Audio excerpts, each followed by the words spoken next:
Hello, good morning, and welcome back to yet another OC Tax Talk. And sadly, it's our very last tax talk of the season, but we saved the very best for last. I am so excited to welcome back Carolyn Cavecche, former mayor of Orange and the president and CEO of OCTax. Carolyn, I am just thrilled to you. Have you here and looking bright and better than ever. Thank you. It's been a long 10 months, but I'm thrilled to be back. Has it really been 10 months? It's been 10 months since the diagnosis, The coronavirus makes it seem like everything's years and years ago. So you're feeling good? I'm doing very well. All the aggressive cancer treatments are behind me, and we're just looking forward to getting on with our life and moving ahead. And hair. And hair. I have hair now.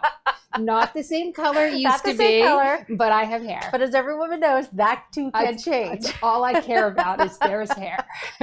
So now you're back and you're healthy just in time for a very big fight. It is. And we have been talking about this for all of the OCTax talks, but now it's here. So why don't you explain just off the top what it is we're facing in November? Well, November, the 2020 ballot in November, there is a Proposition 15, that's going to make changes to Proposition 13, historic Prop 13 that was passed in 1978. And so, that is something that every property owner, every homeowner doesn't want to see any changes to. And they're looking to do the first whack at it. And then eventually, we believe the goal is to get rid of Prop 13 completely.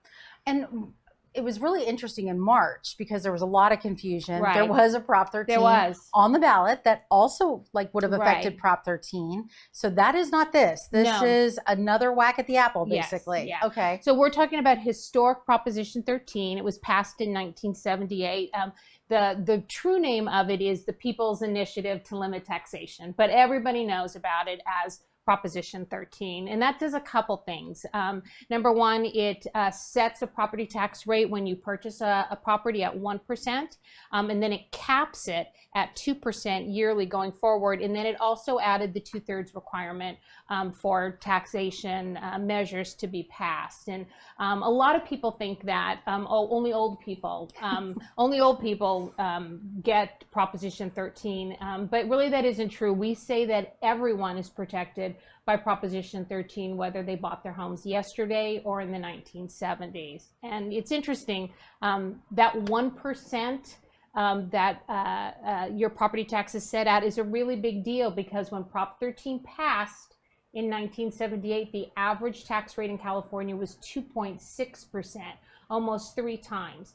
So for those younger people who are buying their first homes, if they were to think about it, if they bought a house that's $700,000, and that's about what an average house is, right now their property tax would be $7,000, 1%. If they didn't have Prop 13, it's going to be 2.6 times. So you're looking at an $18,000 property tax bill every single year, and that's just the first year. Without that 2% cap, it could go up. Yeah, and that does. We have neighboring states that don't have protections like Prop 13, and their property taxes fluctuate wildly depending on whatever their state legislatures need at the time. Yeah. Well, and the other thing is that when in the 70s, what was happening is that county assessors' market values were skyrocketing in the 1970s in California. Something we still see now on a regular basis, but property tax bills were going up anywhere from 20 to 60% a year. People were losing their homes. So for those who say it's only for older people, I say, well, you want the older people to be able to stay in their homes, unless you want your moms and mother-in-laws and grandmothers moving in with you. And number two, you want to be able to purchase a home and only spend, let's say, $7,000 a year and not $18,000. I don't know how many new owners could triple their property tax bill and be able to sustain property ownership every year. Well, let's talk, if you don't mind. I know we have set questions, but let's dive into that for a minute, because that affordability question is huge. Everyone keeps talking about affordability, and yet on the flip side, the same people who keep yelling about affordability now want this to pass. And that could change everything. I mean, that could decimate any chance at affordability. Very much so. And it's interesting because it's also going to cause local governments to take a look at, do we actually want to zone for housing within their jurisdiction, or do we want to just do commercial property if commercial property is going to bring in more tax dollars? And I don't even know that that's going to happen. Right. So basically, most local governments aren't going to be allowing building to happen. And some people say, oh, that's good, I don't want more people here. But on the flip side, more housing is what drives affordability to a place where people can actually afford to purchase it. If there aren't enough houses or apartments or condominiums, then the rents skyrocket and the cost of housing skyrockets as well too. Now, the proponents of Prop 15, they're already out of the gate. Yes. I don't know about our viewers at home, but I know Yeah. I've already received 3 pieces of mail, which Mhm. I was shocked Right. to get mail before August on Right. this, which means they're dug in. God knows what's coming next. Right. Everything that I'm getting is all talking about first responders. So they've Right. pivoted a little bit to make it a coronavirus and schools. That Right. it's all about schools. Right. Is that really where that money's going to go? Well, it's interesting because the schools get a minority amount of this money. 70% goes to local governments and to the state, and a very small amount could go to schools. But there's no transparency or accountability written into this. So we have no control as the taxpayers over what government and the bureaucrats are actually going to be able to spend those dollars on.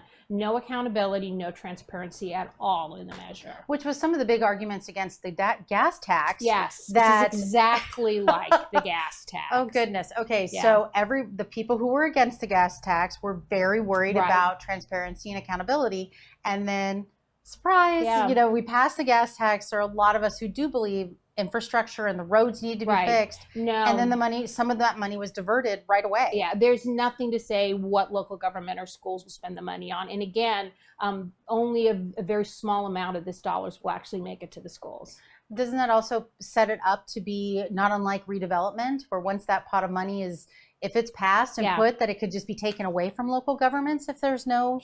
Well, property tax definitely goes to local governments, but it doesn't say what the local governments have to spend the money on. So this could go to pay for pensions. This could go for a lot of different things that we have no say in what it is. We're writing a blank check for a $10 to $12 billion tax increase on us, the taxpayers. It's a blank check to bureaucrats to do whatever they want with it. And the other interesting thing that a lot of people don't know about is the infrastructure to be able to monitor this is not in place. So the county assessors, who are now going to have to go out to all these business properties every 3 years and do a reassessment on them at market value, they've come forward and said, we physically cannot do this. We don't have the infrastructure and our technology in place to do this. There aren't enough assessors statewide to be able to do this. I always tell parents now, if this passes and you want your kids to have a job, have them go get an assessor's license, because it's going to be thousands of new government employees are going to be hired to do this. And it's $1 billion off the top every year minimum to be able to pay everybody. And Wow. it is written in that the counties are going to get the money back to implement this. So what that means is we're going to pay the salaries and the pensions for thousands of more assessors. And even then, the County Assessors Association has said, we don't even have the computer capabilities to be able to do this. We don't even know what properties that are out there that we have to go out and do this for. So it's kind of a cluster from the very beginning. I'm so glad to have you back. Yes. I'm going to take just a quick moment for those of you watching. Again, my guest today, which I'm actually her guest, I've been filling this role for a while, but Carolyn Cavecche with OCTax, the president and CEO, is with us today. If you have questions, please leave them in the comments section of our Facebook feed for this live video, and we'll try to get as many as we can. So now I'm actually going to turn back to my list of questions. We've probably already, and this half an hour is going to go so fast. But the first question that I should have gone to is, can you explain how residents who are renting, whether it's a house or an apartment, can benefit from the protections of Prop 13? Well, our state constitution says that all properties are taxed at the exact same way. So obviously houses that are rented are also taxed at that 1% with a 2% cap, but so are apartment complexes. So if Proposition 13 goes away for residential properties and going forward, could you only imagine what the rents are going to be like? Because those property owners aren't going to pay that themselves. They're going to pass it down to the renters. So right now, the average rent for an apartment in Orange County is around a little under $2,100 a month. I don't even understand how, you know, our kids and the younger people can do that, but it's about $2,100. What would it be if those apartment complexes now are taken away from Proposition 13 protections? The rents will skyrocket. Well, and again, when we talk about the people who are going to be most hurt, it's probably the most vulnerable people within Orange County, within the state. So many of those properties, when you look at, say, Anaheim, or you look at Santa Ana, they're owned as kind of a consortium. Like, it's not just, you know, mom and pop own one, although there are those. There are a lot of people who own several properties. And then, whereas they've said that there's carve-outs, if your property goes over $3 million for business properties, yes, for business apartment, for Proposition 15, residential zoned properties are not included in this. The fear, though, is this is the first kind of, you know, cannonball, you know, over the castle, that once they get rid of business properties, then residential properties will be next. And so for those who say, oh, I rent an apartment, Prop 13 doesn't protect me. Yes, it does. It's keeping your rent at the level that it is. Now, that's the reason why we call it split roll. Yes. Because they're basically splitting the roll between residential and commercial. Yes.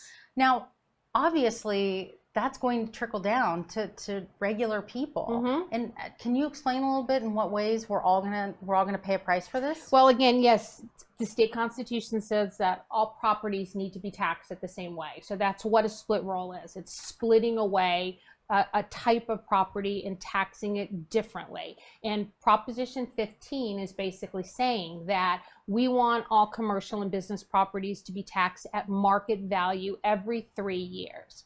And you know, when I've been going out and talking about this forever, people always tell me, oh, well, that's okay, because I don't do anything with a commercial or business property anyway, so it's not going to affect me. And I always have to kind of take a breath and say, be nice and say, you know, a couple things. Number one, you know, so do you go grocery shopping? Do you ever go out to eat? Do you get your nails done? Do you get your dog groomed? Do you go to the dentist? Do you get your taxes done by an accountant? We start going all over everything that resides within a commercial or business property, and the jaws kind of drop, and they're like, oh, you're talking about those businesses. You know, the proponents keep saying, oh, these are just the Amazons and the big businesses of the world.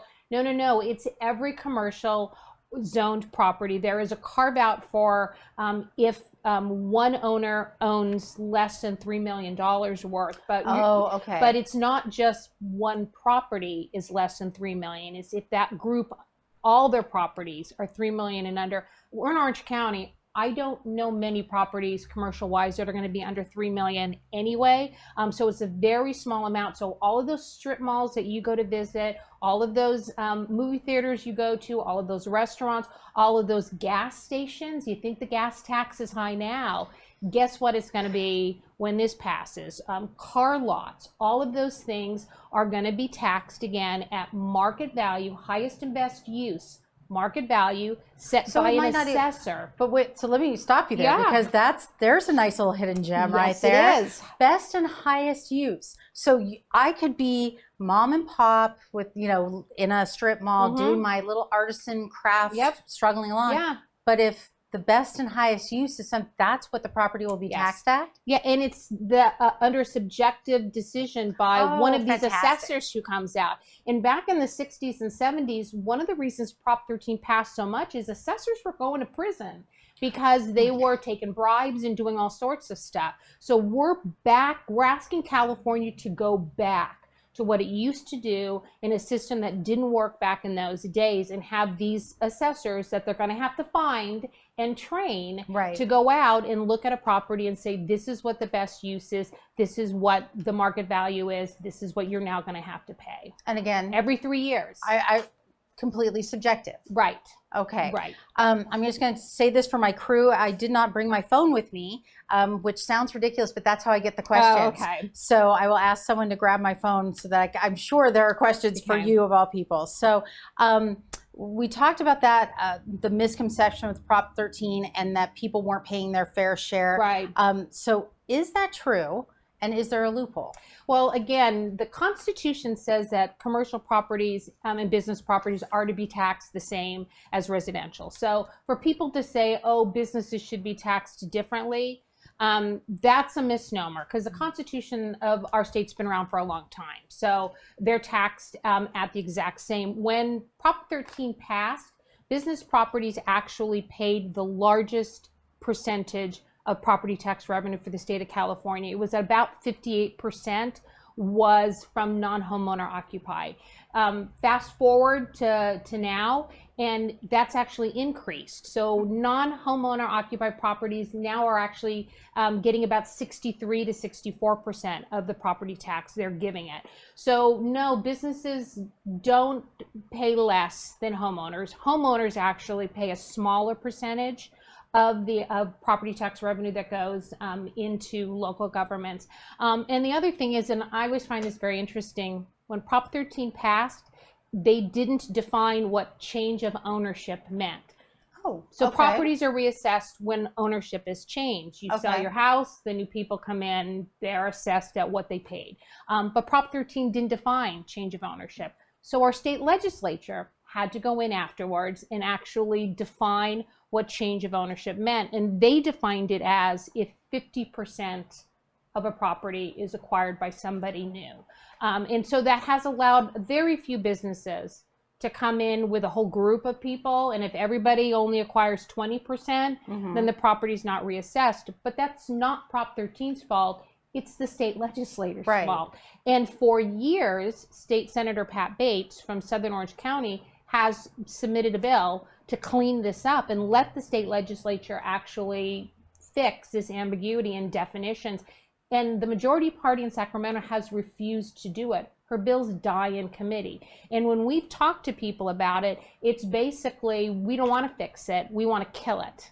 So why should we fix? Why should we bother? Why should we fix the one little red herring we can point to? Right. So Prop 13 didn't cause this, the state legislature did, and they can fix it if they want to. Absolutely. Yeah. So we do have a question. So thank you to the team. That's so great. We have a question from Gigi in our audience. So thank you, Gigi, for submitting a question. Without split roll, how should the government subsidize their education budget, especially in the time with COVID? Yeah, and COVID has been terrible for everybody. Number one, it's been horrible for the business community. And so just at a time when businesses are struggling to stay alive and have had their doors closed by this. Now we're asking them to pay even more. It's going to be a problem. It's interesting because the budget that has been just passed in Sacramento just within the last couple months, it's the highest budget for education than we've ever seen in the history. Right. So even with this COVID crisis, the education budget in Sacramento didn't fall. They've actually increased it. So should local school districts be able to have more dollars and to be able to put into place? Yes, definitely. I'm all for making sure that our local school districts have the tools and the dollars they need for their districts. But that's the Sacramento's problem. They need to free up those monies. They need to make sure that they're not forcing districts to categorize their spending, that they're allowed to do it the way they need to do it for their districts. But again, the budget's the highest it's ever been for education, for K through 12 in this last budget that was passed. And certainly they can dictate if some things need to be redirected in the, to deal with this particular issue. More money is in Sacramento, is flowing up to Sacramento right now than we've seen. It's been a slight shift down, but not as much as the governor thought it was going to be. Right. And Californians are the most taxed in the nation. We have the highest gas tax. We have the highest sales tax. We have the highest level for income tax. Even with Prop 13 in place, we're not in the bottom for property tax. We're smack in the middle, right around 25 to 27. Right. So even with Prop 13 in place, we are not at the lowest for property tax. Without Prop 13 in place, it's going to skyrocket, and we're going to be the most taxed, and I think you're going to see a lot of people even more leave the state.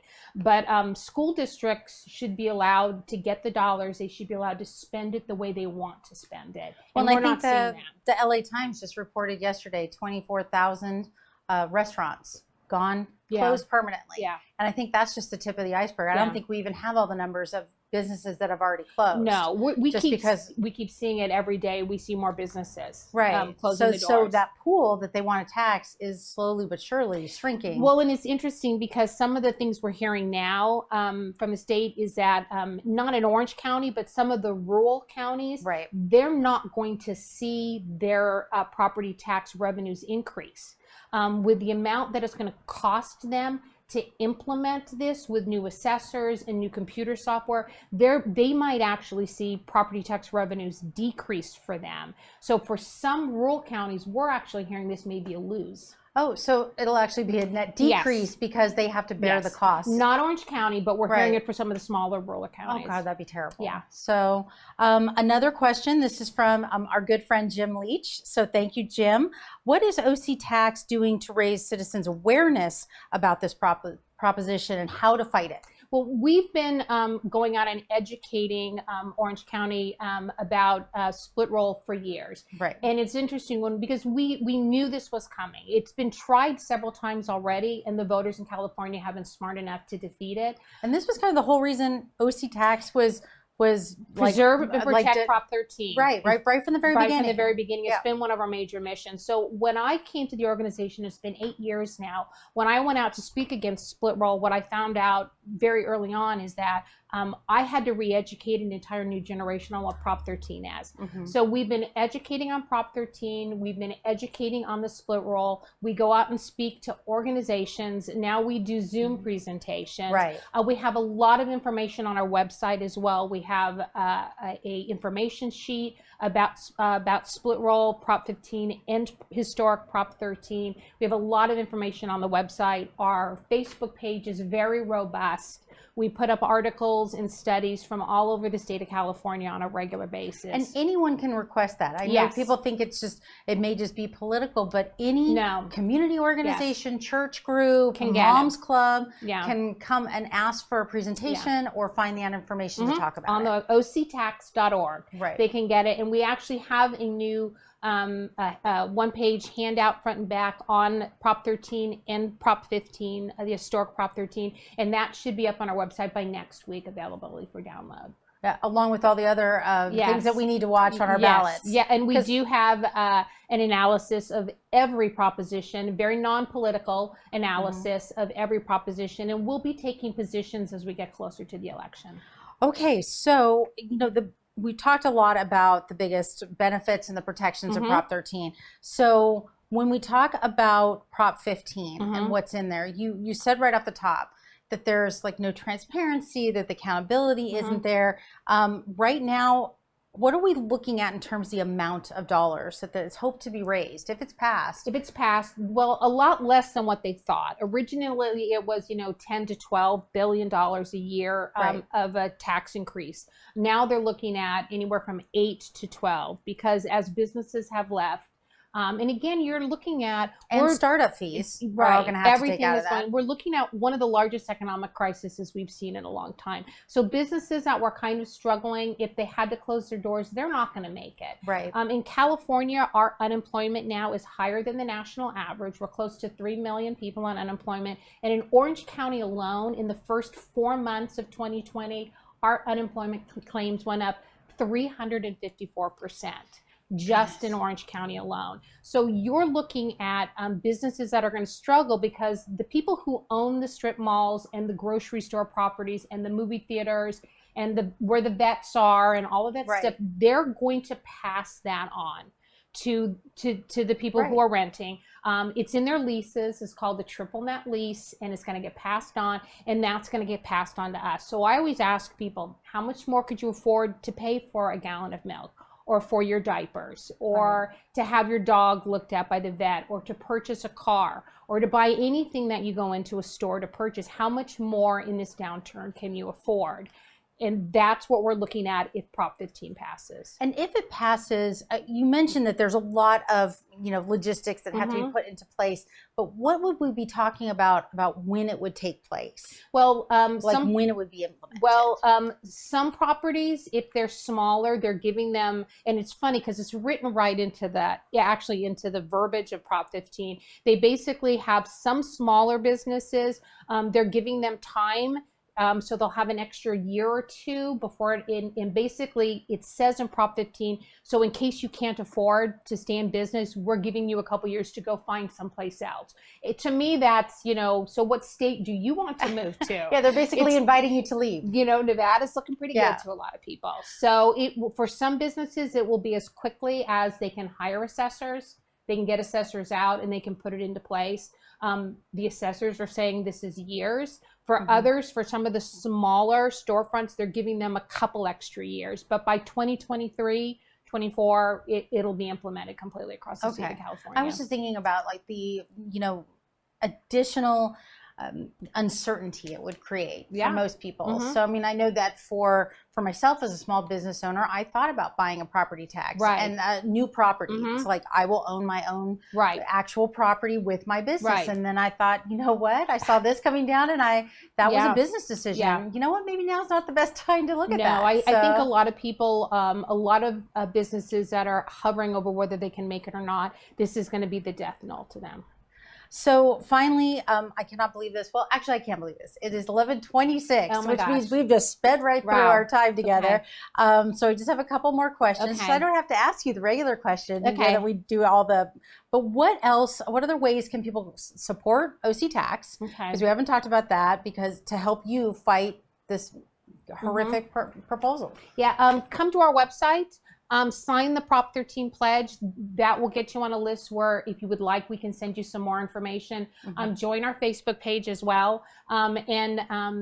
Just the website has a lot of information. You can join OCTax. It's only $45 a year to join, and that will help us continue to fight this. The one thing we didn't talk about were the farms. And I know Orange County doesn't have a lot of farms, but there's a problem with how they wrote that as well. So they say, agriculture property isn't a part of it, but all of the property that has buildings, so barns, dairies, processing plants, vineyards, wineries, all of those will be reassessed. So if you think about, up in the Central Valley, where the farm, if it has a barn on it, is going to be reassessed. The processing plant is going to be reassessed. The packaging plant is going to be reassessed. The truck is going to be reassessed. The grocery store is going to be reassessed. That's 5 places where those property tax bills are going to be skyrocketing and hit all the way along the food chain. What is that going to do to a gallon of milk in California? And it's funny because I just made that drive down the 5 the other day.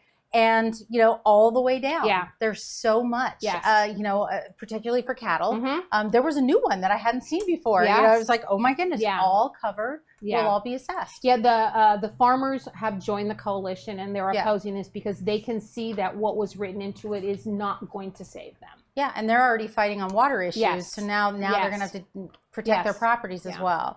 Okay, so I'm just going to check. Let's see, one other question.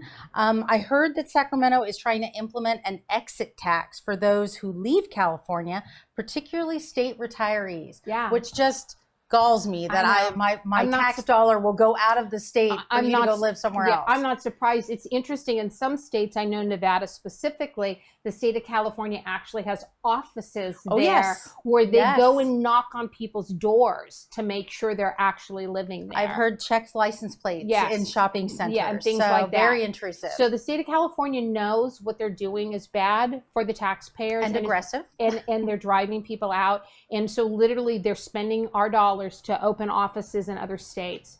Literally to make sure that people who have left have actually left. So an exit tax would not surprise me. Is there anything else?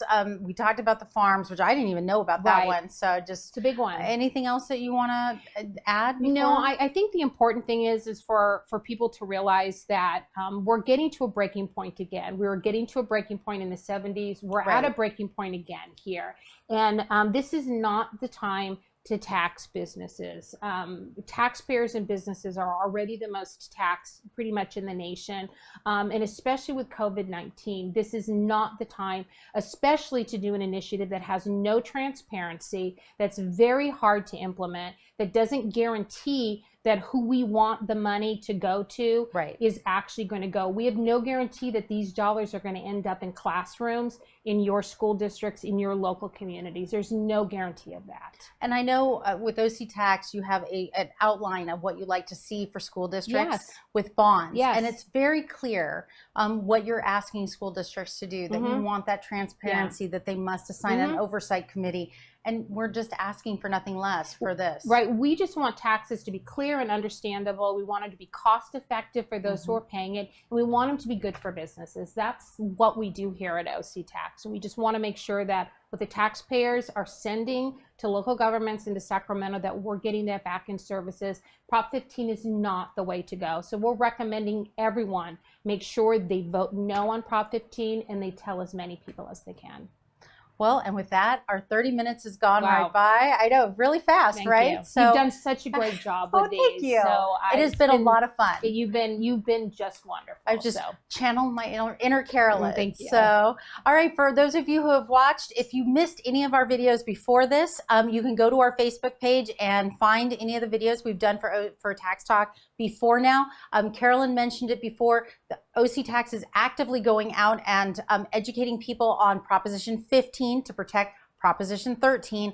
Please friend or like our the Facebook page. That's really, really important because when you're following us, then our message gets out to more people, and it's the easiest way to help. But other than that, go to the website and you can find lots of resources and information. Thank you so much for joining us every Monday for this summer, this long, hot summer. I wish you and your family great health, and please stay safe. Thank you.